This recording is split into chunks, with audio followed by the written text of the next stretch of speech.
قرآن میں سمت بتانے کے لیے 6 طرح کے الفاظ استعمال ہوئے ہیں۔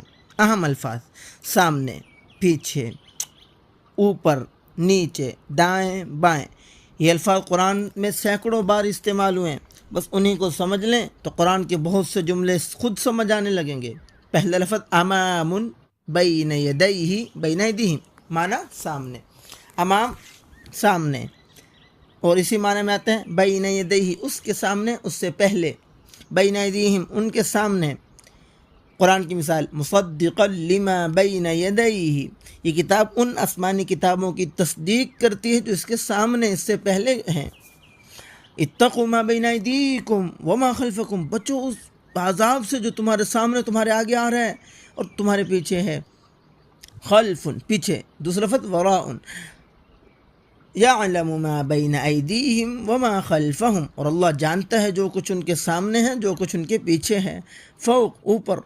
لہم غرف من فوقها غرف، ان کے لیے بالا خانے ہوں گے جن کے اوپر اور مزید بالا خانے بھی ہوں گے۔ تحت، نیچے۔